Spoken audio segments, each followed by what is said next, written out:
tem 40 leitos de UTIs no hospital municipal e mais 30 leitos de UTI no anexo. Eu vou tentar ser o mais objetivo possível e já peço de antemão desculpa que eu vou puxar muito para a minha área, como eu sou intensivista e trabalho com medicina intensiva há mais de 10 anos. Acho que todo mundo aqui não sei se tem alguém aí que é da área de emergência. O emergencista, ele, apesar de ser muito parecido, é uma área diferente, né? A gente, apesar na UTI a gente ter muita emergência também, mas quem trabalha em pronto-socorro sabe que não é igual a uma UTI, por exemplo. Então, sim, eu preparei uma apresentação, ela vai puxar muito para esse lado da UTI, e se no final da noite aí vocês saírem pelo menos com a impressão de que dá para fazer um bom tratamento intensivo fora da UTI, eu já estou bem satisfeito. A hora que o Adriano liberar aí, a gente já pode começar a apresentação. Tá liberado, Rodrigo, fica à vontade.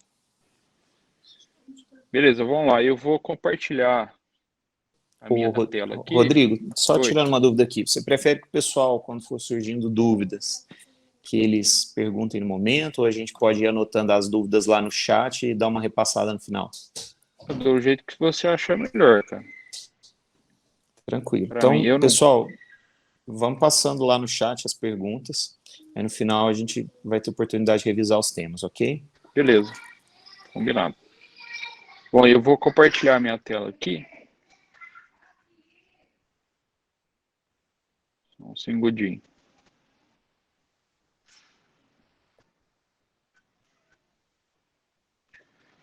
Tá conseguindo ver aí, Adriano? Perfeito, Rodrigo.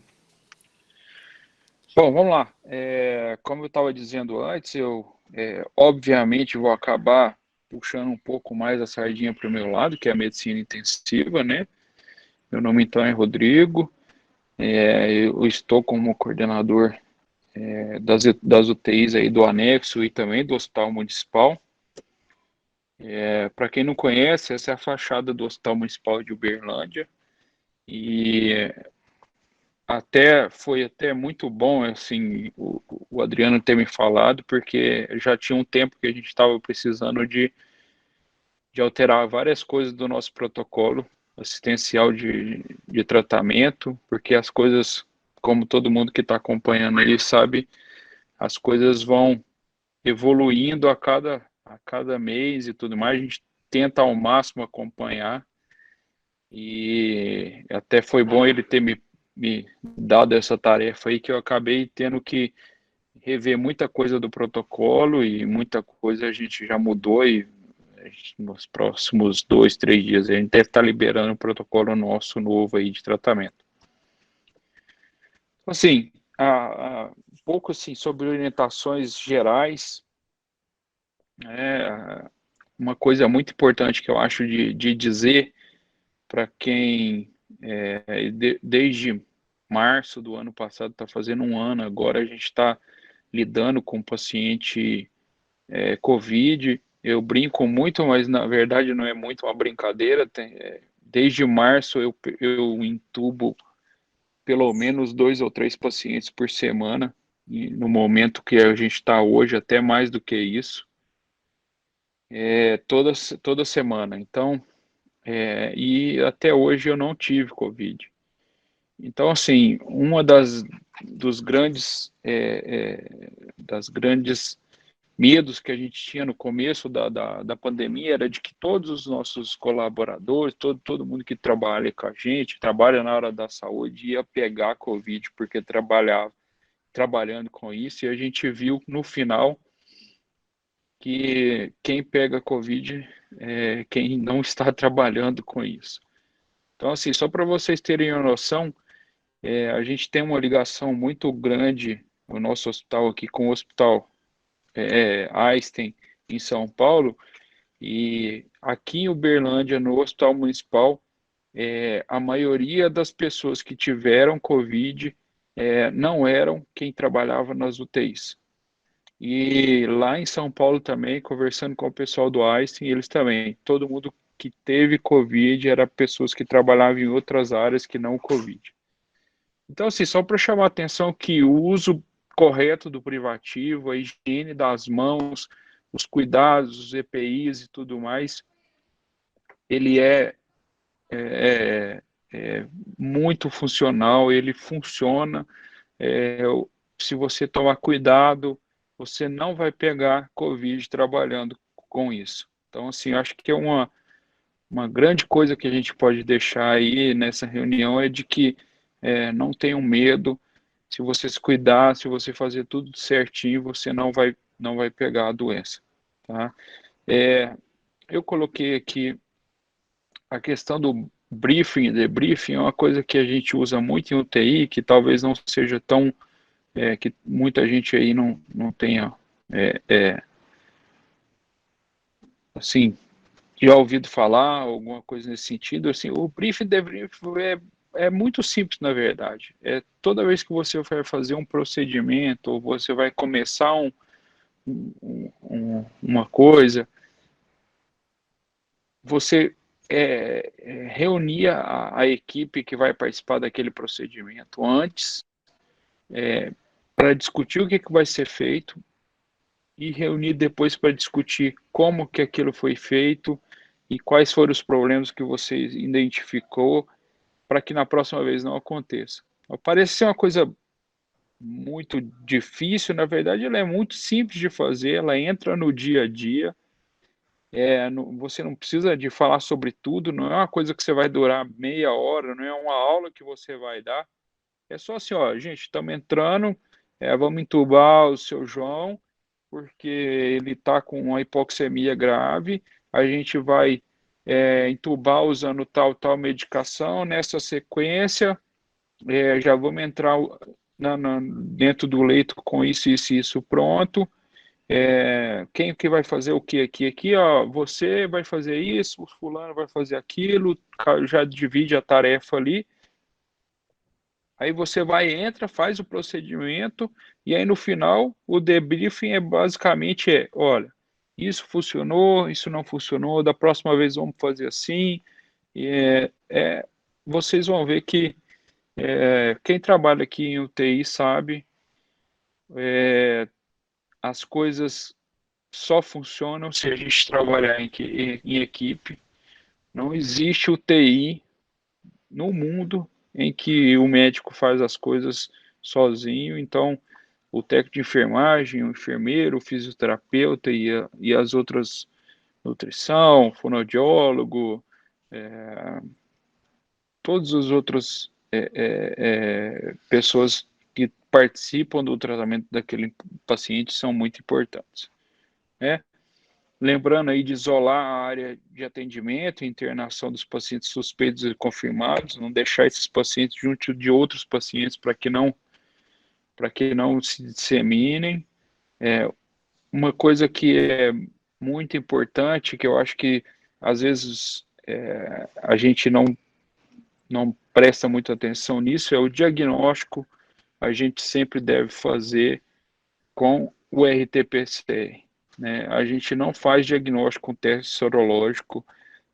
No começo da pandemia aqui em Uberlândia se teve muito teste sorológico, aí assim, no fim a gente sabe que o diagnóstico mesmo ele é feito pelo PCR, tá?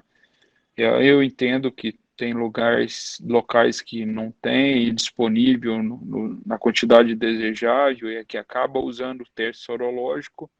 É óbvio que quando a gente não tem, a gente deve usar aquilo que tem, mas hoje o certo é que você faça o diagnóstico de COVID agudo com RT-PCR. Então, assim, acho que uma forma, uma pergunta até que o Adriano me fez, o que tem que ter na prescrição de um paciente de COVID? Vocês vão ver que não é muita coisa no final. Infelizmente, a gente ainda não tem drogas que realmente ajudam no tratamento da COVID, mas a gente tem, no fim, a maioria da prescrição do paciente de COVID são cuidados, tá? Mas vamos lá, algumas coisas que a gente já tem até hoje. O corticoide, aí vou passar um pouco, um por um depois, para a gente ir discutindo. A profilaxia de úlcera de estresse, daqueles pacientes que já estão em ambiente mais intensivo, ou que já estão em ventilação mecânica. A profilaxia de tromboembolismo venoso para todos os pacientes, a gente vai discutir sobre isso. A sedanalgesia, naquele paciente, obviamente, que está em ventilação mecânica. E a fisioterapia respiratória, isso, obviamente. A antibiótico para alguns casos. Prona consciente, a gente vai conversar um pouco sobre isso também, tá? Vamos lá. Bom, corticoide, o que é as evidências que a gente tem hoje? É óbvio que, como eu disse antes, as coisas, cada dia que passa, elas estão crescendo mais e cada dia que passa sai alguma coisa nova, existe uma discussão sobre o que fazer, o que não fazer. Acho que isso é parte da ciência, faz parte de tudo que a gente como médico, como profissional de saúde faz. Acho que a ciência está aí para ajudar, nunca para atrapalhar. Então, assim, acho que todo mundo que trabalha com saúde deve enaltecer quem faz ciência. Na verdade, a gente não faz ciência, a gente apenas aplica a ciência. Quem faz ciência são essas pessoas que fazem esse trabalho. Então, para vocês terem só uma coisa interessante, esse estudo aqui é um estudo que saiu, ele foi publicado em março de 2020. Ele é um estudo anterior ao COVID. Isso aqui não é de pacientes COVID, tá? Um dia me perguntaram por que da onde que surgiu essa coisa de usar dexametasona para paciente em ventilação mecânica com síndrome respiratória aguda grave. Basicamente foi desse trabalho aqui que, por coincidência, ele estava sendo feito antes da pandemia. Na verdade, ele foi feito antes da pandemia. Então, nesse grupo, quem usou dexametasona na dose de 6 miligramas ao dia, ele teve uma sobrevida melhor. Então, vocês veem aqui que esse em vermelho foi quem usou, e assim, em azul foi quem não usou. E aí disso saiu esse trabalho, que é o trabalho, o Recovery, que é o trabalho da onde surgiu essa questão realmente de usar a dexametasona. Então, as pessoas que estão, que usaram, todos, por exemplo, ele faz aqui em todos os pacientes, você vê que é um N, né, um número de pessoas muito grande, né, um trabalho que absurdamente grande, 6.400 pessoas. Quem usou dexametasona morreu menos de quem não usou. Naqueles pacientes que estão em ventilação invasiva, mais ainda, né? Quem usou dexametasona morreu menos de quem usou dexametasona, tá? Aqueles pacientes que estão em uso de oxigênio, mesma coisa, dexametasona e melhor. Agora, um detalhe muito importante que a gente não pode esquecer na hora de prescrever a dexametasona para aqueles pacientes que não estavam usando oxigênio. Então vejam bem, isso é muito importante todo mundo entender. Aqueles pacientes que não estavam usando oxigênio, ou seja, aquele paciente que tem a síndrome respiratória, que é COVID, mas ele não está usando oxigênio, ou as pessoas que usaram dexametasona tiveram, a mortalidade foi maior. Então, isso é muito importante da gente entender. Então, as pessoas que não usam oxigênio não devem usar dexametasona, tá? O corticoide entra aqui naquelas pessoas que que estão fazendo um sibilo, que tem alguma outra coisa, numa dose mais baixa, ele até está bem indicado, tá? Mas para uma dexametasona, uma dose equivalente de prednisona, não está indicado nesses pacientes que não estão usando oxigênio. Importante deixar isso bem claro. A profilaxia para tromboembolismo venoso. No nosso protocolo diz profilaxia para tromboembolismo venoso, enoxaparina, 40 mg subcutâneo para todos os pacientes que não apresentam contraindicação. Então, todos os pacientes que internam para COVID-19, elas usam a profilaxia de 40 mg subcutâneo. Os renais crônicos, ou naqueles locais em que não existe a enoxaparina, substituir por heparina não fracionada, 5.000 unidades subcutâneo de 8 em 8 horas.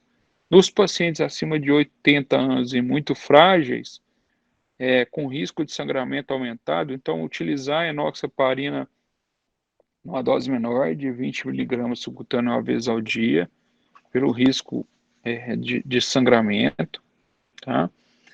Aí muita gente me pergunta, então, está saindo trabalhos e mais trabalhos aí de usar doses mais altas naqueles pacientes mais graves, de usar doses mais altas nos pacientes mais obesos, e por que no protocolo de vocês não existe isso? A dose é 40 mg só. Bom, o guideline da Sociedade Americana de Hematologia, até ontem que eu olhei, porque pode ser que hoje eu não consegui olhar, pode ser que tenha mudado, mas até ontem para paciente crítico ou agudo, anticoagulação e a tromboprofilaxia sugerida é a profilaxia normal em relação às profilaxias mais intensivas, tá?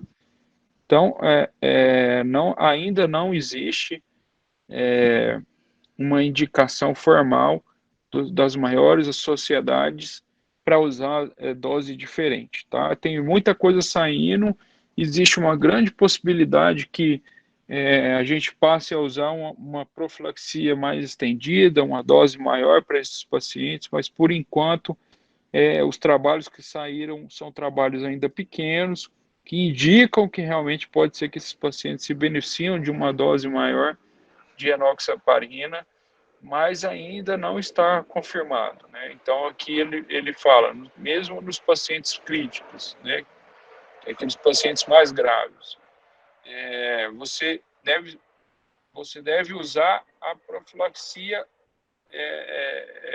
a intensidade de profilaxia que ele fala aqui, que é uma intensidade, o normal que a gente usa, né, 40 miligramas uma vez ao dia, independente do peso, independente até da idade, mas assim, a gente tem essa questão que se o paciente é muito frágil ou muito idoso, talvez você deva usar metade da dose.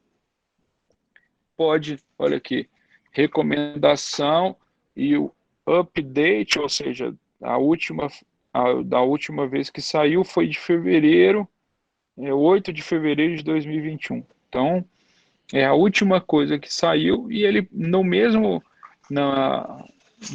guideline lá, ele fala, olha, tá saindo trabalhos, pode ser que vá mudar a qualquer hora aí a indicação, mas na nossa visão do comitê lá do hospital, onde está outras pessoas de várias especialidades, na nossa visão, a indicação ainda é de profilaxia normal para esses pacientes, tá? Pode ser que isso mude nos próximos dias aí, tá? Tem muita coisa aí para sair em relação a isso. Anticoagulação, quando eu devo anticoagular esses pacientes? Bom, nos pacientes em ventilação mecânica, com síndrome respiratória aguda grave, com dímero D acima de 3.000, sinais e sintomas de eventos trombóticos, né? TEP, trombolismo venoso como um todo, outras embolias, outras indicações de embolias, indicar inoxaparina 1 mg por quilo a cada 12 horas, só lembrando que a gente usa até um máximo de 100 miligramas a cada 12 horas nos pacientes que têm mais de 100 quilos, o máximo é de 100 miligramas subcutâneo de 12 em 12 horas. Nos renais crônicos e agudos, ou naquelas pessoas que não, naqueles locais que não têm enoxaparina, heparina 8 horas. Não anticoagular, a gente no nosso, como eu disse, a gente não existe sempre a discussão, não existe o todo certo ou todo errado. Na nossa visão, no nosso comitê, a gente não indica anticoagular pacientes acima de 80 anos ou muito frágeis pelo risco aumentado de sangramento. Se pacientes em uso daqueles novos anticoagulantes ou cumarínicos, né, Marivan e por outros motivos, se ele entrar nessa área aqui, suspender sempre a medicação e iniciar a enoxaparina a cada 12 horas, mais por uma questão de segurança mesmo, tá? A sedanalgesia, obviamente, é mais para aqueles pacientes que estão em ventilação mecânica, né? Depende muito de que você tem hoje em mãos para poder fazer a sedanalgesia, mas basicamente pacientes fora da ventilação são sintomáticos, né? Tá com dor, faz uma dipirona ou algum remédio, se tiver uma dor mais forte, talvez um tramal, se tiver possibilidade. Anti-inflamatório, eu sei que no pronto-socorro as pessoas usam muito, na UTI a gente usa com bastante parcimônia, quase nunca a gente usa anti-inflamatório, então geralmente para dor ou é opioide ou é a Novalgina dipirona. Quando ele tiver em ventilação mecânica, aí sim é indicado uma sedação profunda, assim que entubar, manter um RAS -5, o RAS é uma escala de sedação muito utilizada na UTI, depois eu posso passar para quem tiver interesse, uma escala bastante utilizada. Aí a gente lança a mão dos hipnóticos, né? Os hipnóticos mais comuns que a gente tem aí difundido para uso são o Propofol, o Midazolam principalmente, e a ketamina também, que a gente usa muito em terapia intensiva, mas em pronto-socorro geralmente é o Midazolam, quando muita gente tem o Propofol. O hipnótico é aquela medicação que faz o paciente dormir, basicamente, tá? E tem analgesia. A gente nunca faz hipnose sem analgesia, tá? Isso aumenta muito o desconforto do paciente, isso aumenta muito os problemas no futuro. A analgesia, a gente tem o fentanil, que é um derivado da morfina, mas com uma potência aí até 30 mil a mais do que a morfina. Também é uma medicação que a gente usa muito em sedação e UTI. A morfina em si, que é uma medicação que eu gosto muito, medicação barata e que tem efeitos muito bons para vários tipos de paciente. É lógico que a gente tem problema, como toda outra medicação, mas eu gosto muito da morfina. Acho que é uma medicação muito bem indicada para poder fazer analgesia em paciente de ventilação mecânica. E a gente tem os opioides mais simples, que é aqueles opioides que a gente não faz continuamente, que é o tramal, por exemplo, que você usa até de 6 em 6 horas.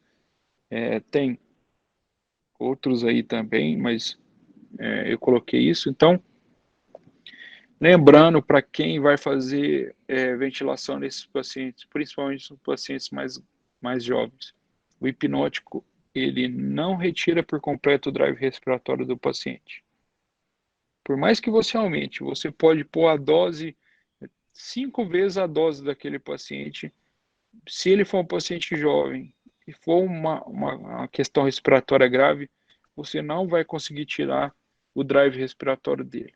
né? Ele vai continuar respirando por si, muitas vezes vai ficar assincrônico com a ventilação, e aí, nesses casos, a gente lança a mão dos bloqueadores neuromusculares, que são as medicações que, na verdade, ele bloqueia toda a placa motora e o paciente ele fica completamente entregue e ele não vai mexer nenhum músculo enquanto estiver usando os bloqueadores, né? Então, assim, lembrando, pelo amor de Deus, não use bloqueador neuromuscular se você não tem a certeza que ele está totalmente sedado, em RAS menos 5, né? Porque você vai tirar toda a parte muscular do paciente. Se você não tomar cuidado, ele vai estar acordado sem poder se mexer, que seria a pior coisa do mundo. Então a gente tem aí rocurônio, pancurônio, atracúrio, vecurônio, são os bloqueadores mais encontrados aí. Cada um tem a sua indicação melhor, cada um é melhor para uma coisa do que outra. Acho que não cabe o caso, não é o caso hoje de a gente discutir sobre isso. Tá? Essa é a nossa tabela de sedanalgesia que a gente tem lá no Hospital Municipal. Vocês vão ver aí que a gente usa hoje sedativo diluído. A UTI nossa lá tem quase 10 anos, já fez 10 anos. A gente nunca tinha usado sedativo diluído, a gente sempre usava sedativo puro, mas com a falta no mercado de droga, para a gente poder desperdiçar menos, a gente está usando aí os sedativos diluídos. Isso daqui, gente, eu peguei da AMIB, Associação Médica de Terapia Intensiva. Então, assim, está disponível, vocês entrem no site da AMIB, amib.gov.br, e vocês vão achar lá, e tem essa tabela lá que tem a diluição das medicações, tem a dose em ml hora, e já te mostra tudo direitinho, é super simples. Então, quem quiser pode entrar no site, está lá, está disponível para todo mundo que quiser.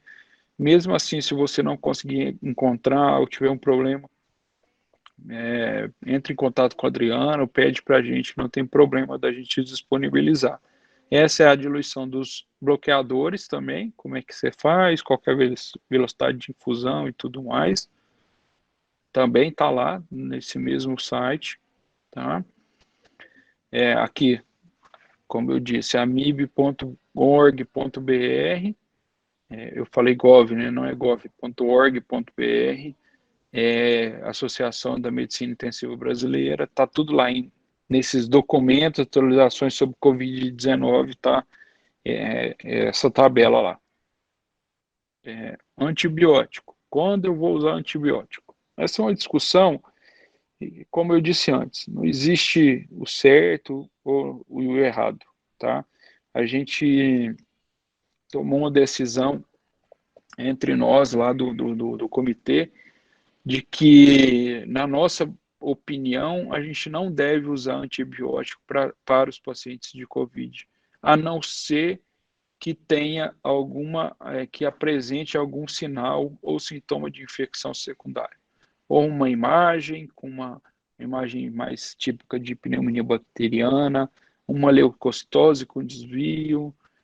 Obviamente, nesses pacientes, a febre e a PCR, que é um marcador de inflamação, ele não vai servir para isso, porque os pacientes COVID têm febre, febre alta, inclusive, por vários dias, os mais graves, eles têm PCR muito alta, então não é o ideal que você faça uso de antibiótico por causa disso.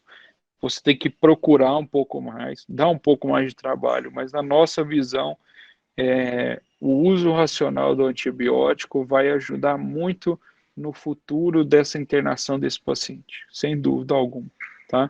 Então, antibiótico de largo espectro não é indicado para todos os pacientes, apenas para aqueles que apresentarem sinais e sintomas de infecção secundária, tá? Então, tem que ter esse cuidado. E embaixo eu coloquei também um dos locais que a gente vai procurar de literatura e tudo mais, o NIH é como se fosse o SUS da Inglaterra, né? E eles fizeram esse guideline de tratamento e a indicação deles é realmente não usar para todos os pacientes, que é o que a gente vem tentando fazer aqui no nosso hospital. É óbvio que é muito difícil, às vezes você não consegue ter uma história bem feita e às vezes aquele paciente já chega com outras histórias e você acaba usando antibiótico. Mas se você usar, não tenha medo de suspender, se depois que você ter todas as informações, realmente o que a gente tem visto aqui no nosso serviço é que a gente tem usado cada vez menos antibióticos e a gente não tem tido problema com pacientes piorarem porque a gente está tirando os antibióticos. Tá? A prona consciente, que é uma coisa que muita gente me pergunta, que é colocar o paciente mesmo, deitar de barriga para baixo por um período do dia. Muita gente me pergunta, isso funciona mesmo? Diminui o paciente que faz prona consciente, ele vai menos para ventilação? Bom, isso eu não sei. Eu sei que o paciente em prona, ele tem melhor saturação, tá? E esse trabalho, é um trabalho de junho de 2020, mostra que todos os pacientes, vocês veem, aqui é antes, aqui é a saturação antes de fazer, é a saturação de oxigênio mesmo. Antes de iniciar e aqui depois que iniciar. Vocês veem que todos os pacientes, todos eles tiveram melhor. Eles saturam melhor em prona. Isso quer dizer alguma coisa? Não sei. A gente não sabe, muito possivelmente a gente não vai saber nunca. Ninguém vai fazer um trabalho onde um grupo prona, o outro não, e ver quem que vai mais para ventilação, quem que vai... Então, assim, se o paciente estiver saturando muito, você tem essa questão. Pede para ele deitar de barriga para baixo, que possivelmente ele vai desaturar melhor. Se isso tem um impacto positivo ou não no final de tudo, a gente não sabe. No dia a dia, a gente percebe que ajuda.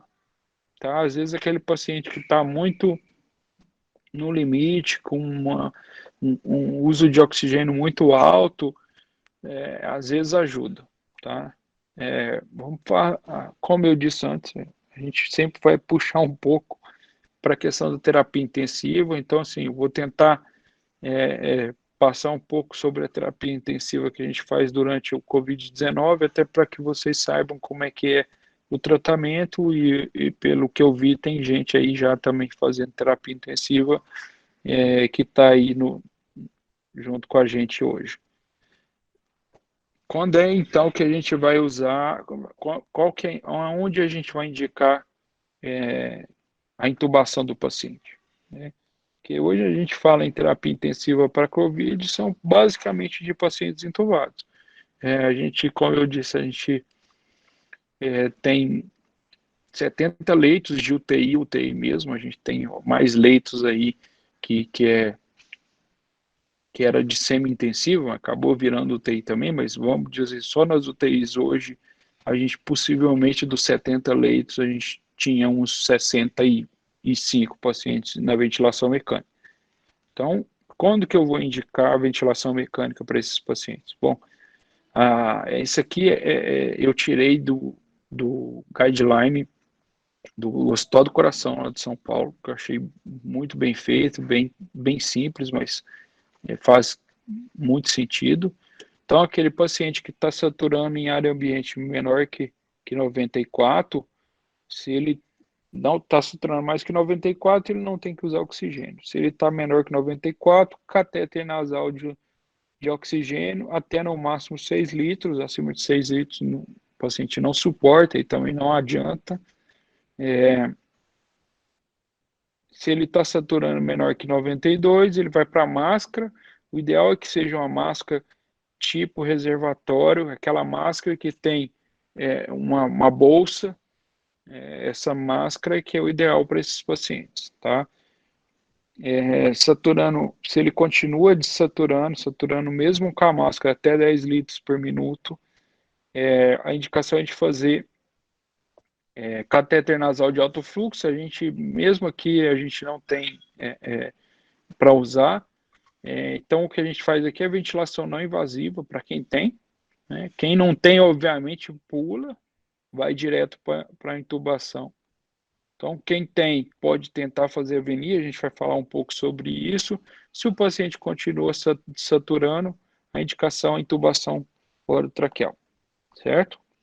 Aqui é VNI. Como é que a gente faz VNI? A gente faz VNI e deixa o paciente lá? Não. A VNI, ela deve ser feita num teste curto de 30 minutos para saber se ela vai funcionar. O ideal é que esse paciente precise de um FI de 50% ou menos. Você vai fazer uma pressão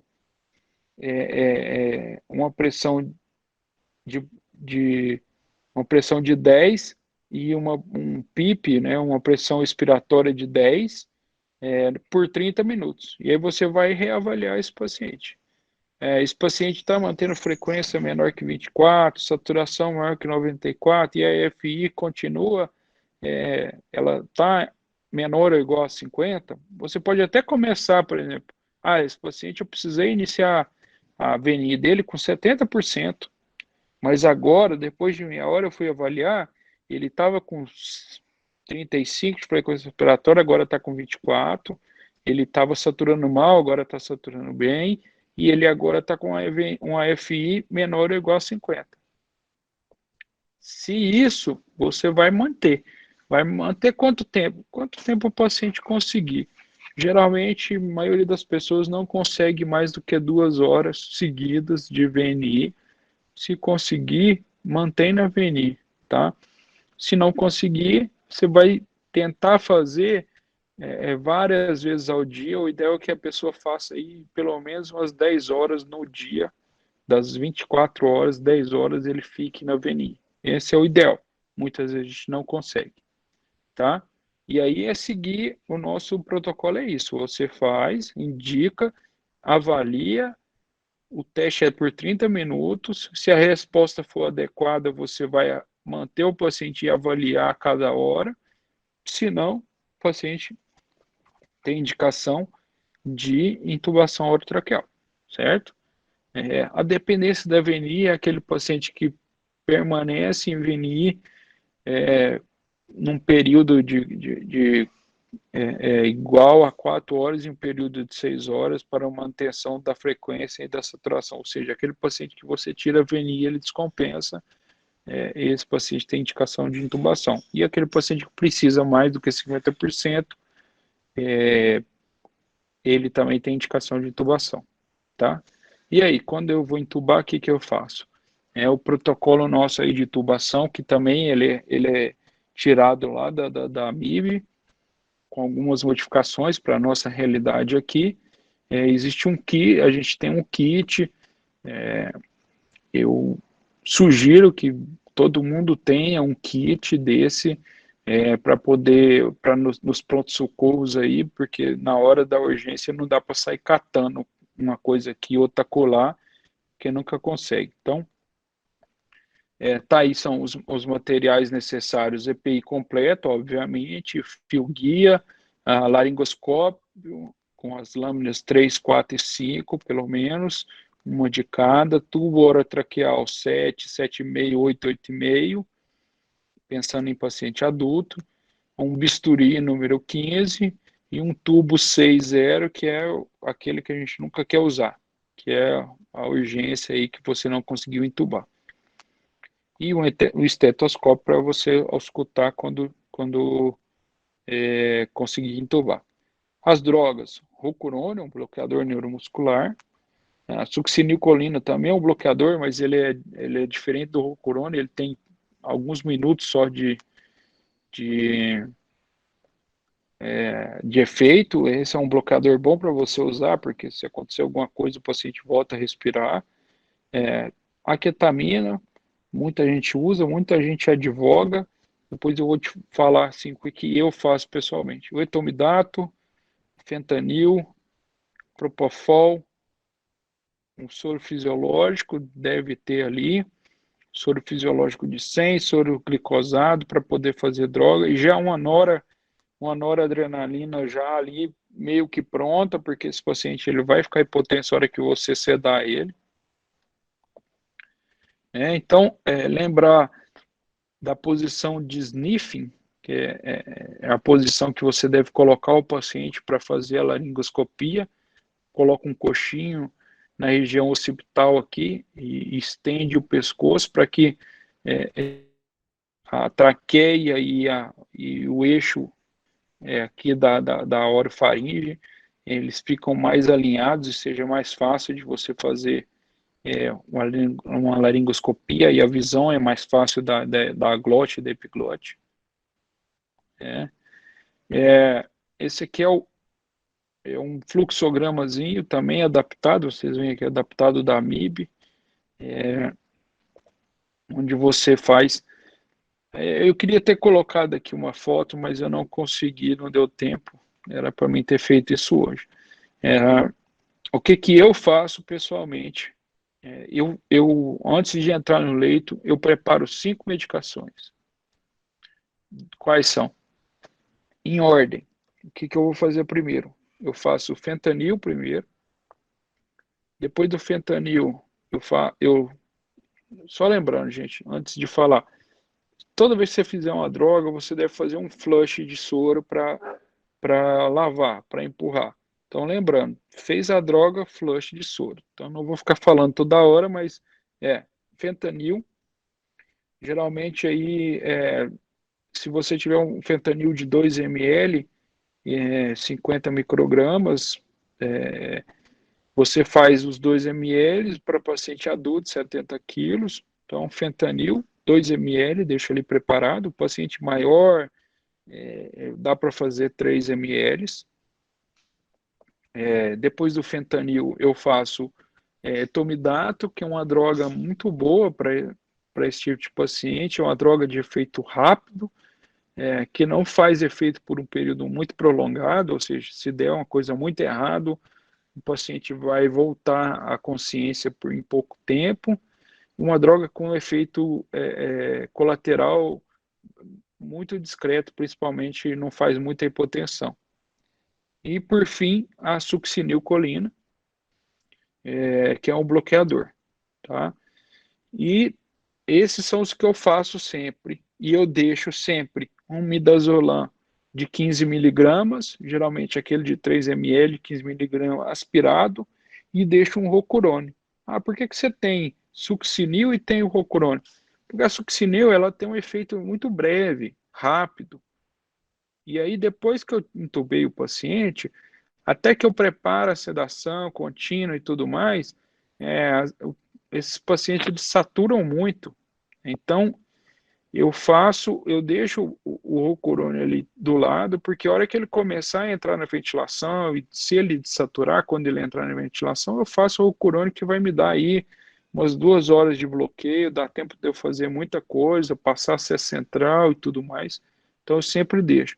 E a sedação, porque o paciente, até você preparar a sedação contínua, o etomidato ele passa o efeito rápido. Você vai fazendo ali 5, 10 miligramas de midazolam até que prepare tudo, tá? Lembrando, esse momento é um momento onde se produz muito aerossol. A produção de aerossol ela é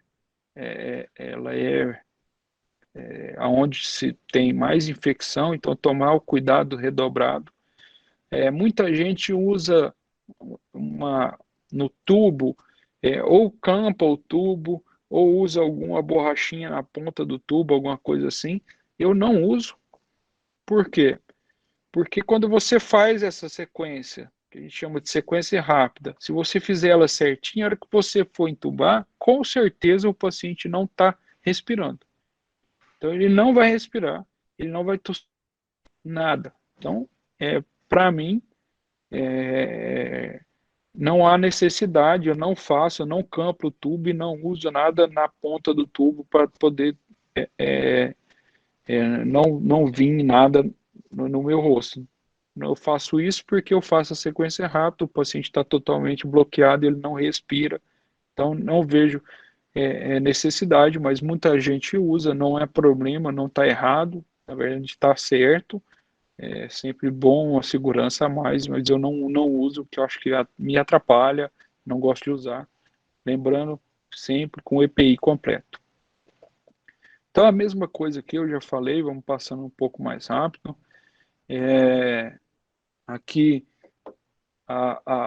como é que a gente faz, né? Intubação, utilizando sequência rápida, a gente inicia a ventilação mecânica com os parâmetros, FO2 de 100, frequência respiratória já começa com 20 de frequência respiratória, porque esse paciente vai precisar, inicia com um PIP de 10, 6 ml por quilo de peso predito, que é o peso predito, não é o peso do paciente, sempre lembrar que o peso predito é calculado pela altura, tem em qualquer lugar aí, se você acha na internet, tem lá como é que você faz esse cálculo, seta uma FO2 aí para manter uma saturação acima de 92%.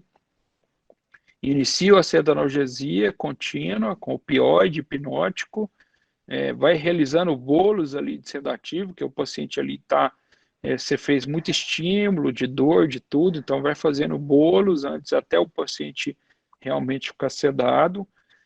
Coloca aí uma PIP de acordo com a tabela, não sofre muito com isso agora. Ele está precisando de 100%. Qual que é a PIP da tabela? Aqui está a tabela, é a tabela PIP baixo para FO2, também em qualquer lugar você consegue encontrar. Então, o paciente está precisando com 100%, de 18 a 24 de PIP, não sofre. Coloca lá, pela tabela mesmo, solicita gasometria, se tiver, raio-x de controle, se tiver, entendo que em alguns lugares não tem, se não tem gasometria, vai pela saturação do monitor, o raio-x se não tem, ausculta bem, fica de cima.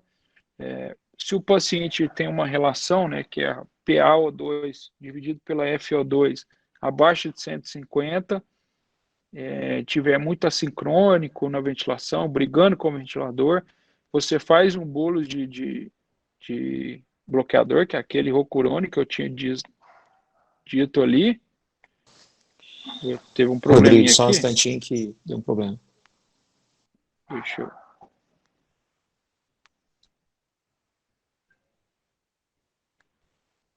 compartilhar de novo aqui.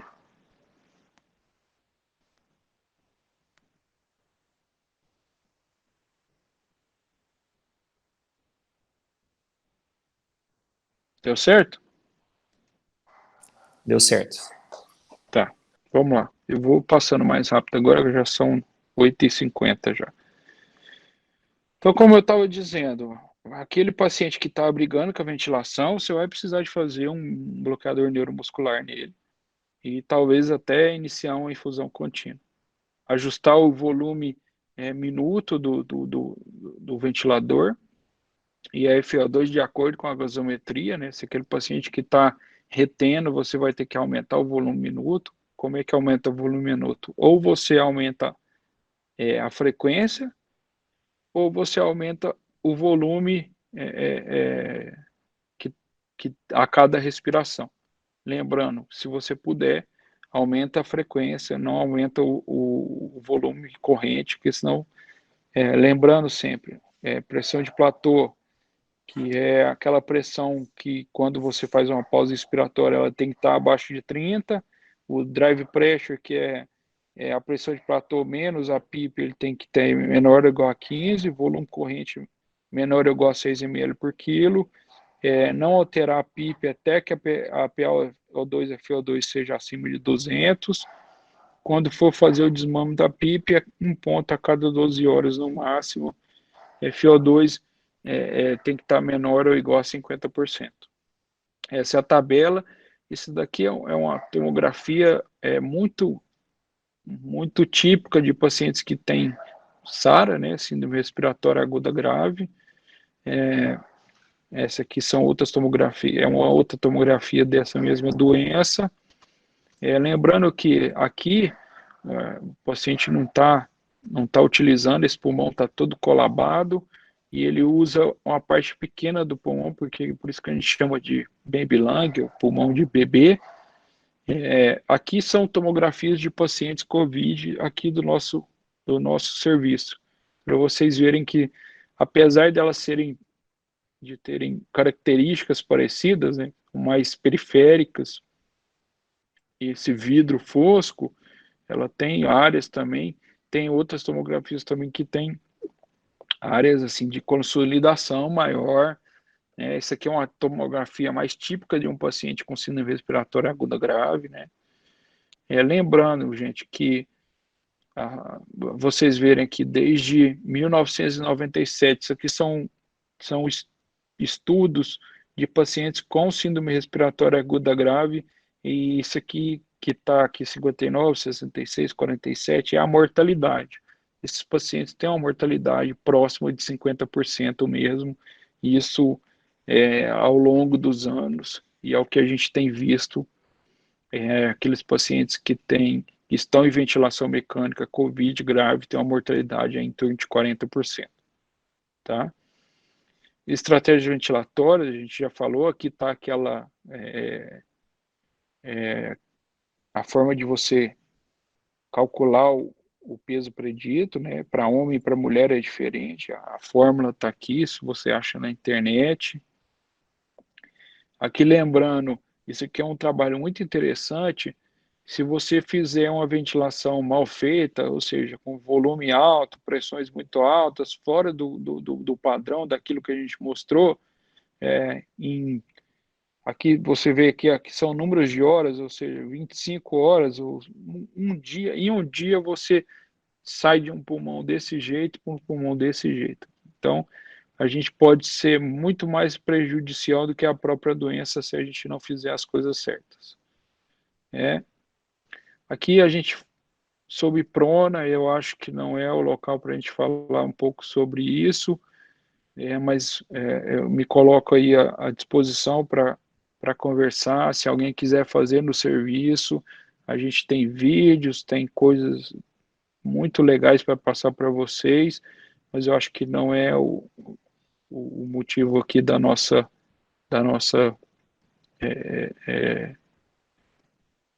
do nosso dia aqui hoje. Temos aqui o trabalho, né, muito famoso sobre a prona, porque que a gente faz prona, e realmente a gente vê todo dia, o Adriano está lá na UTI, ele vê todo dia o tanto que a prona é realmente boa, mas ela tem que ser feita com parcimônia, tem que ter treinamento, não é em todo lugar que dá para fazer. Aqui é nosso protocolo, não vou passar, mas só para mostrar para vocês que a gente tem um protocolo, e sempre lembrando, como eu disse antes, se você fizer isso daqui, você não vai estar fazendo aquilo com aquele pulmão, daquele pulmão que eu mostrei. Esse daqui. Se você fizer isso daqui, você não vai fazer aquilo, te garanto. Lembrar, pressão de platô menor que 30, drive pressure, que é a pressão de platô menos a PIP, menor que 15, volume corrente 6 ml por quilo de peso predito. Se você quiser conseguir fazer 5 ou 4 ml, melhor ainda. Não alterar a PIP até PO2 e FO2 menor que 200, com o FO2 menor que 50, e quando for desmamar a PIP, desmama um ponto a cada 12 horas, você pode perder todo o serviço que você conseguiu se você desmamar a PIP de uma vez. Aqui eu tinha colocado aqui para a gente falar um pouco sobre hipercapnia permissiva, só que eu acho que é uma coisa muito específica de UTI, a gente já está com 9 horas já, acho que é melhor. O que você acha, Adriano? Acho que é melhor a gente tirar as dúvidas e conversar um pouco mais, senão, se a gente for entrar nessas coisas aqui, eu vou até 9h30, 10 horas falando sobre essas coisas. Rodrigo, eu programei aqui até 9h30, nós íamos com as discussões, pedi o pessoal para colocar as perguntas aqui no chat. Ótimo. Nós não temos muitas perguntas até agora, então se você quiser estender a aula aí mais uns 15 minutos, tranquilo. Bom, então, a hipercapnia permissiva, ela basicamente a gente libera esses pacientes para fazer uma PCO2 mais alta. Com isso, ele faz uma acidose respiratória. O pH, a gente abaixa ali o pH até próximo de 7,2. Isso é fácil de fazer? Parece simples, mas não é tão simples assim. Não é fácil. O paciente, quando você induz hipercapnia nele, se ele não tiver bloqueado, ele vai ter um drive respiratório muito aumentado, porque você está estimulando o centro respiratório dele, ele vai querer lavar aquele CO2. Isso é muito difícil. A gente faz isso para poder ser mais protetor. Então, muita gente me pergunta, né? Aí o pessoal aí que trabalha com fisioterapia e tudo mais. Ah, eu ventilo com pressão ou eu ventilo volume? Ventila a pressão ou volume? Faz alguma diferença se eu ventilar a pressão ou volume? Tanto faz. Tem diferença? Sim, tem diferença. Obviamente, a diferença de ser por pressão ou volume, mas o que é a diferença mesmo na prática? Uma coisa que quase nunca ninguém lembra, o alarme. Tá? O alarme no paciente que está ventilando a pressão é diferente do alarme do paciente que está ventilando o volume. O paciente está ventilando a pressão, o que você tem que ficar em cima? O alarme mais importante é o quê? Do volume minuto. Ou seja, se o paciente está ventilando a pressão X, se o pulmão dele está, por exemplo, melhorando, com a mesma pressão, ele vai fazer o quê? Volume maior. Concorda comigo? Se ele vai fazer volume maior, com a frequência você não vai mudar, ele vai ter um volume minuto, ele vai crescendo aquele volume minuto. Você tem que ter um alarme ali que te diz, olha, o pulmão desse paciente está melhorando, agora ele está, antes ele estava fazendo volume de 6 ml por quilo, agora ele está fazendo 10 ml por quilo. Tem que ir lá e alterar. Mesma coisa se ele estiver piorando. Se o paciente está piorando, o que vai acontecer? Com a mesma pressão, o volume vai cair. Se o alarme estiver bem setado, o respirador vai te falar: olha, esse paciente estava fazendo volume minuto de 10, agora ele está fazendo volume minuto de 8. Está acontecendo alguma coisa, está piorando o pulmão do paciente. Tá? E no volume, ventilação a volume, o alarme mais importante é o alarme da pressão. Né? Se o paciente com 400 de volume estava fazendo um AP máximo de 32, se o pulmão dele piorar, ele vai passar a fazer 35, 40, 50. Se você não setar o alarme, o paciente vai estourar pressões, fazer 50, 60 de pressão e você não vai perceber. Então, tem que ter um bom ventilador com um alarme bem setado, ele sempre vai te dizer quando você precisa de lidar com esse paciente ou não, tá? E o que mais pode dar errado depois disso tudo que a gente fez? O que a gente pode, principalmente no ambiente de terapia intensiva? As infecções relacionadas à assistente à saúde. Isso aqui é uma aula só para falar disso, né? A gente poderia falar sobre infecções relacionadas à assistente à saúde por muito tempo. O Adriano está aí de prova, sabe o quanto a gente luta contra isso, e infelizmente é uma luta árdua que muitas vezes sem, muitas vezes com coisas muito ruins. Mas a gente consegue melhorar sim, a gente tem várias estratégias. Se um dia alguém tiver em algum UTI aí, a gente e quiser alguma coisa, quiser conversar sobre infecção, a gente participou de um programa junto com o Einstein, em que a gente praticamente zerou as nossas infecções nas UTIs. Então, é muito importante também as infecções. E já finalizando, quem trabalha em UTI sabe que não existe UTI sem trabalho em equipe. Não existe UTI sem uma enfermagem, um técnico de enfermagem, um enfermeiro, um fisioterapeuta, um médico, para dizer o mínimo de pessoas trabalhando junto. Se não existir o time, a gente não consegue fazer nada em terapia intensiva. Você pode ser o melhor intensivista do mundo. Se você não tiver um time, você não consegue fazer nada. Então, sozinho a gente pode fazer muito pouco, mas juntos a gente pode fazer muito mais. E pensando na nossa região, na dificuldade que todos nós estamos passando, acho que fica também essa mesma essa mesma frase, né? Acho que sozinho, cada um no seu canto aí, pode fazer muito pouco, mas se a gente se juntar, a gente pode fazer muito, pode oferecer muito aos nossos pacientes, né? Muito obrigado aí a todos pela paciência, por ter acompanhado. Essa aí é uma foto aí da entrada, da entrada nossa, dos profissionais de saúde lá da UTI do Hospital Municipal. Eu fico aí, deixo todo mundo à vontade para perguntas e tudo mais, o Adriano pode assumir aí as coisas. Rodrigo, muito obrigado. Agradeço muito aí seu empenho, a palestra, acho que foi ótimo, deu para a gente revisar algumas coisas. Como o Rodrigo falou, além de estar aqui no SAMU, eu também estou com ele lá na UTI, no Hospital Municipal, e realmente tem sido um desafio gigante que nós estamos passando aí nessas últimas semanas, tentando reduzir um pouco a mortalidade dessa doença. Nós temos aqui algumas perguntas. O Hector, quando a gente estava falando lá sobre aquele slide da pseudoanalgesia, ele perguntou, pediu a sua opinião, Rodrigo, sobre o tratamento para pacientes ambulatoriais. O Hector está aqui na reunião ainda, quer comentar sua pergunta, Hector?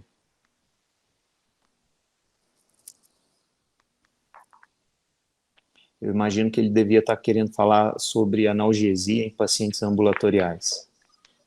Aí o paciente ambulatorial em si, eu acho que a analgesia ela é de sintoma, né, sintomática.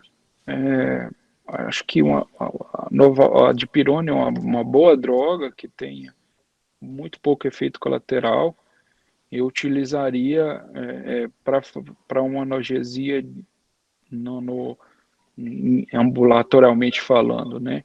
Eu evitaria ao máximo o uso de anti-inflamatórios, né? Porque a gente tem visto nessa doença que o rim também é um órgão que é muito afetado e esse paciente, se ele infelizmente evoluir mal, se ele tiver usado o anti-inflamatório, isso possivelmente vai ter alguma coisa muito ruim para ele no futuro.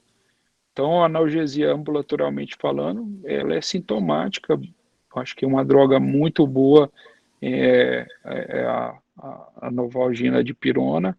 E a gente tem o paracetamol também, que eu acho que não tem muito problema. Mas eu acho que ficaria só por isso mesmo. Não usaria drogas mais fortes do que isso, não. Perfeito. Eu mesmo queria fazer um comentário quando a gente estava falando sobre a VNI.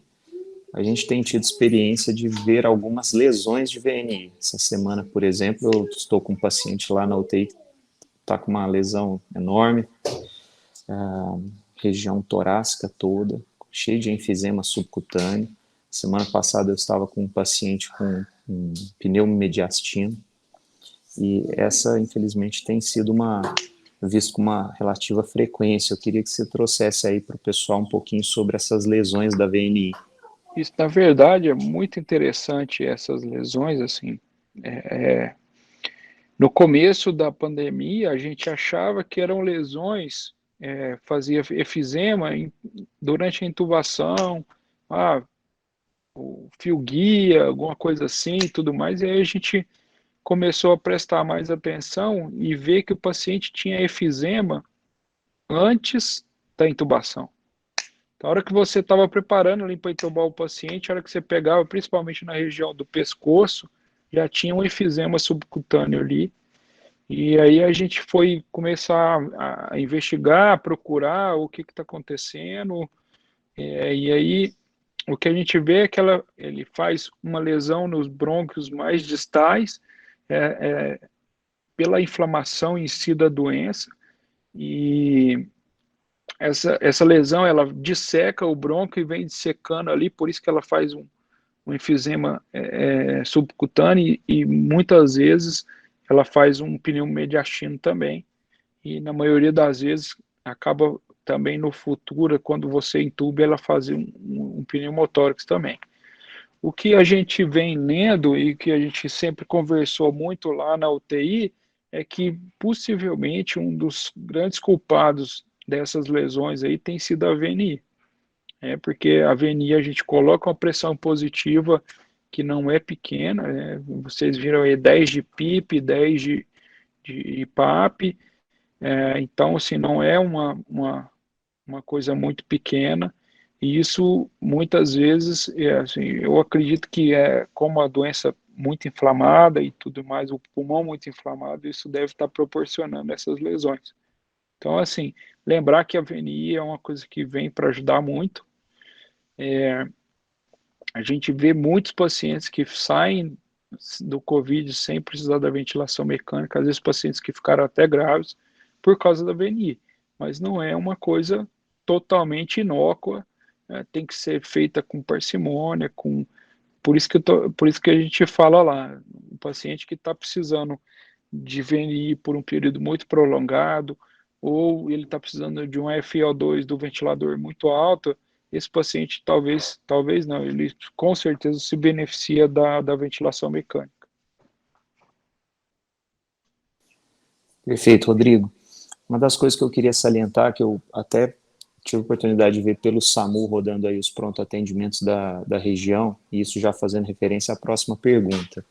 Eu tive a oportunidade de ver alguns colegas diluindo midazolam e fentanil no mesmo soro, tá? Então, isso é uma coisa que a gente não recomenda, porque se vocês tiverem a oportunidade de pegar aquela lâmina de sedativos que o Rodrigo mostrou, vocês vão perceber que quando a gente calcula as doses do sedativo e do analgésico para o peso do paciente, as doses são absurdamente diferentes. Então, eu posso ter um paciente que usa 8 ml hora de midazolam e, ao mesmo tempo, ele usaria 70 até 70 ml hora de fentanil, calculado para o peso dele. Então, se eu faço uma diluição num soro de 100, colocando os dois na mesma proporção, eu não vou conseguir, de forma alguma, otimizar a pseudoanalgesia. E que, inclusive, lá no Municipal, a gente tem tentado transformar esse nome para analgossedação, né? Porque a gente tem tentado lançar a mão de um volume maior de analgésicos do que de hipnóticos. E é justamente isso que o Bruno tinha perguntado aqui para a gente. Em não tendo bloqueador neuromuscular na falta, porque está em falta no mercado, como é que a gente vai fazer com esses pacientes que continuam brigando com o respirador, mesmo com doses altas de midazolam? Essa é uma pergunta sem resposta, para ser sincero. Não tem o que fazer. Ele vai continuar brigando. Acho que o que você pode fazer é você colocar e ir testando o modus do ventilador em que o paciente vai ficar o mais confortável possível. Mas, infelizmente, sem bloquear, você não vai conseguir. Principalmente o paciente mais jovem. Às vezes o paciente idoso, você acaba aprofundando tanto a sedação que ele você consegue ventilar ele um pouco melhor. O paciente jovem, você não vai conseguir. Você não vai tirar o drive respiratório dele, você vai estar aumentando a sedação e aumentando o efeito colateral da droga sem conseguir diminuir o drive respiratório dele. Então, infelizmente, se você não tem condição, não tem no seu local, o que a gente pode fazer é isso, vai tentando um modo ventilatório que o paciente se sinta um pouco mais confortável, e aí você vai ter que trabalhar com aquilo. Ele vai ficar com a frequência respiratória muito alta, porque ele está com o pulmão inflamado, ele vai estar retendo CO2, vai querer lavar, ele vai ter uma fome de ar, talvez você vai precisar liberar um pouco mais de volume para ele, porque senão ele vai ficar mais desconfortável ainda. Então, você vai ter que ir lidando com aquilo ali. Como a gente até comentou esses dias, né, Adriano? retirar a ventilação ela é muito mais difícil por causa dessas questões, né? O paciente briga com o ventilador, ele às vezes fica agitado, isso tem muito mais dificuldade ou entra muito mais o especialista nessa hora do que na hora que está entubando ou deixando totalmente sedado. Então, assim, não é fácil. Realmente, assim, eu compadeço aí do colega porque eu imagino, a gente ficou, assim, sempre está em risco de faltar medicação aqui, eu fico imaginando sempre como é que a gente vai fazer. Então, o que eu faria era isso, eu tentaria um modo ventilatório, liberaria um pouco mais de volume, para que tenha o menos, você consiga ventilar melhor possível esse paciente. Mas, infelizmente, a realidade mesmo é que vai ser muito difícil. Nós temos uma outra pergunta aqui em relação ao ambulatório. Quando o corticoide ele vai ser bem prescrito, ainda numa fase ambulatorial da doença? Essa é uma pergunta difícil de responder, mas se a gente for levar em consideração o trabalho que liberou a gente para usar corticoide nos pacientes COVID, o paciente ambulatorialmente, teoricamente, ele não tem indicação de uso de corticoide. O uso do corticoide está indicado para aquele paciente que está em uso de oxigênio já.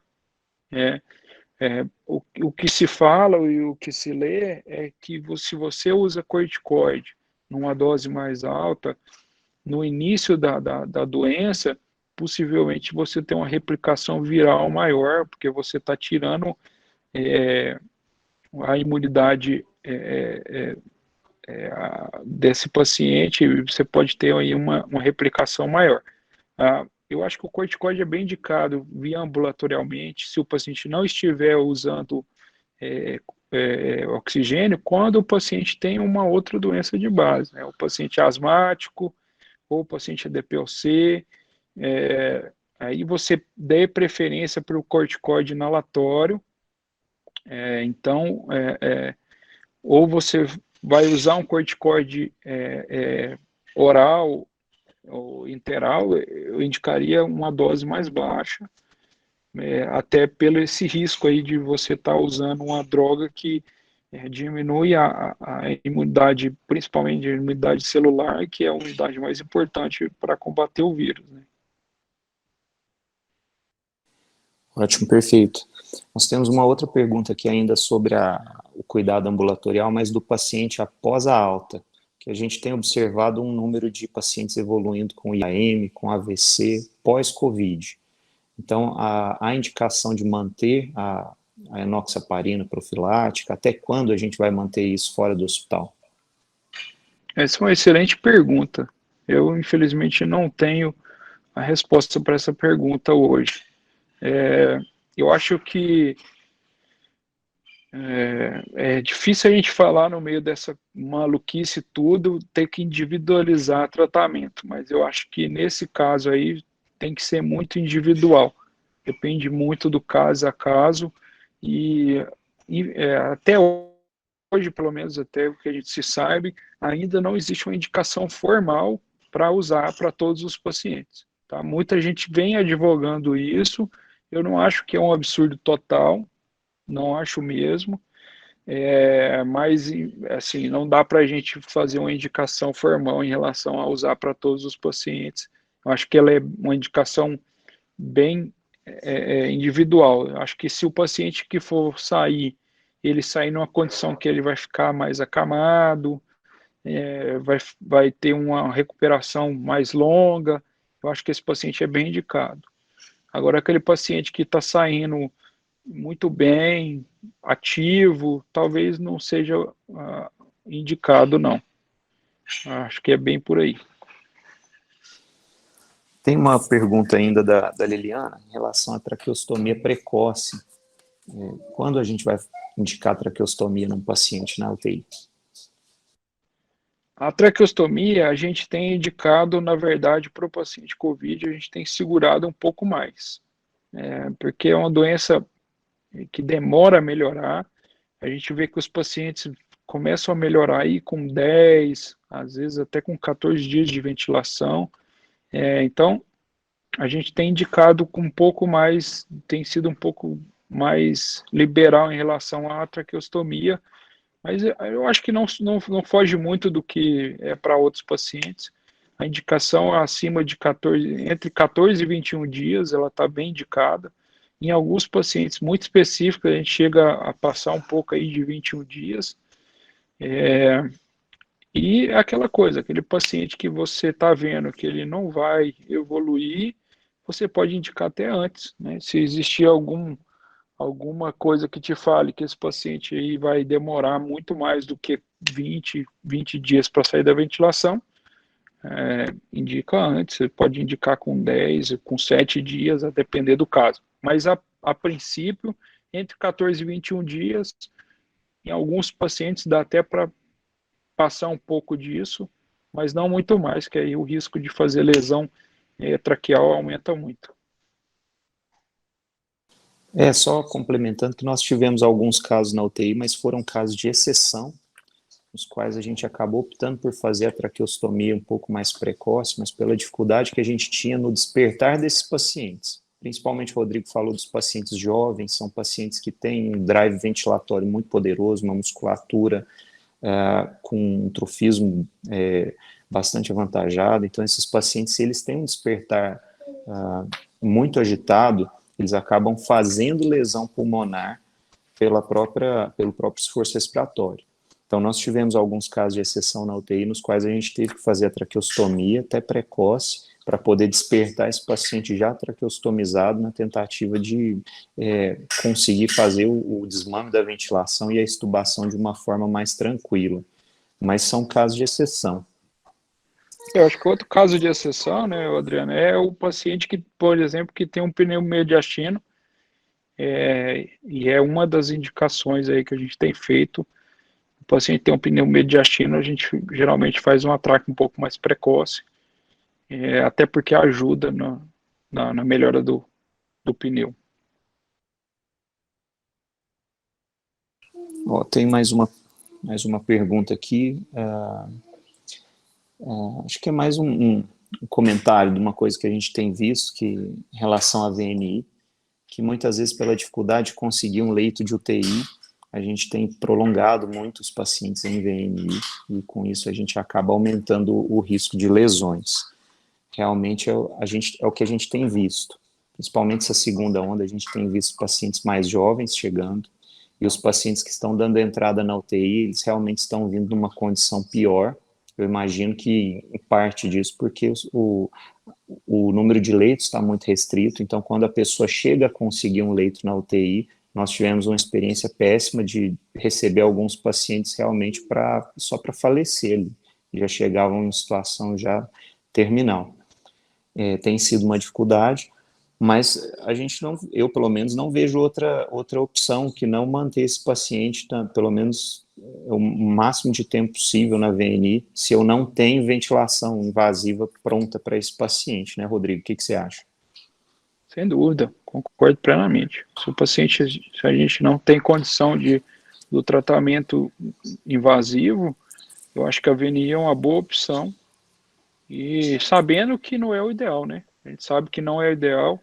Esse paciente, ele está fazendo lesão pulmonar, com certeza, né? A gente sabe que tem lesão induzida pela ventilação espontânea nesses pacientes que estão fazendo esforço respiratório, mas nesse caso eu concordo plenamente. Se a pessoa não tem outra opção, acho que a VNI é uma opção viável, até que se consiga um leito de UTI para ele.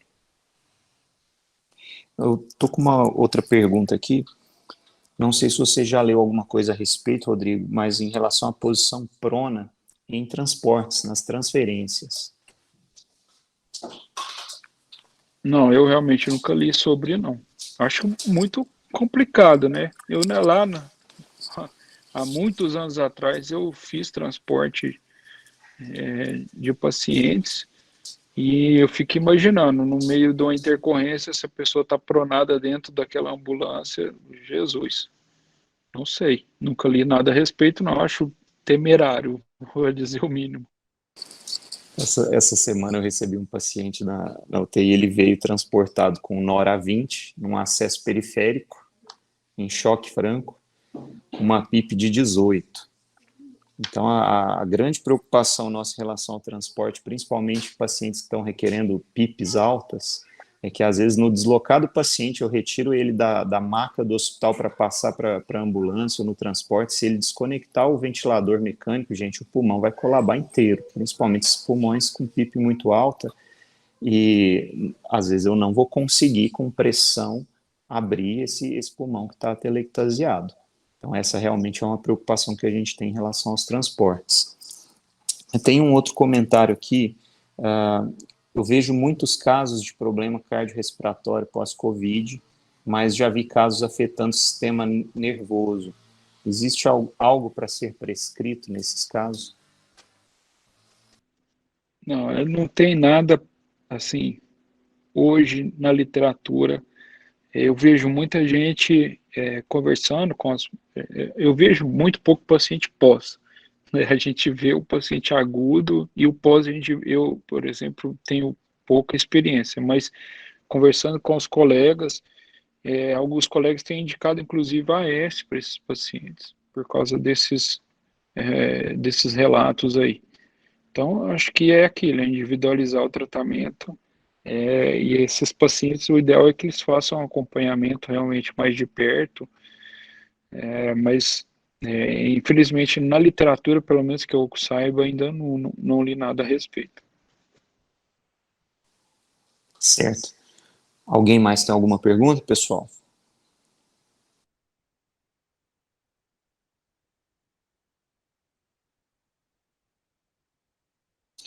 Bom, antes de encerrar, eu queria dizer mais uma vez, agradecer ao Rodrigo a disponibilidade de estar aqui conosco. Rodrigo, muito obrigado, viu? A gente sabe que como tem sido corrido seus dias aí, e disponibilizar uma noite para a gente e abrir mão aí de estar com a família e tudo para estar conosco, realmente é uma tarefa árdua para você, cara. Eu quero agradecer de coração sua disponibilidade de estar aqui, compartilhando esse conhecimento que você tem. E gostaria de mais uma vez falar sobre o trabalho do NEP, tá? O Núcleo de Educação Permanente do SAMU está aqui à disposição para a gente fazer treinamentos, não só com os profissionais do SAMU, mas os profissionais que compõem a linha de frente aí, principalmente os pronto-atendimentos dos 26 municípios que formam o consórcio do CISTRI, do Triângulo Norte aqui de Minas. Então, nós estamos à disposição. Nós vamos promover mais cursos aí ao longo do ano.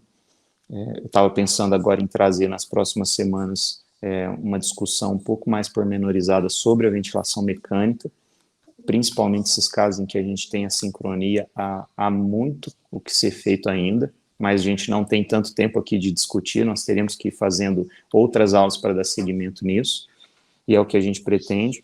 E futuramente nós vamos começar com os treinamentos também para os profissionais aí da linha de frente, principalmente com essas técnicas mais comuns, né, da intubação, dos acessos, drenagem torácica, esses procedimentos que, às vezes, o profissional que está no pronto atendimento, ele tem um pouco de dificuldade por não fazer aquilo rotineiramente, ok?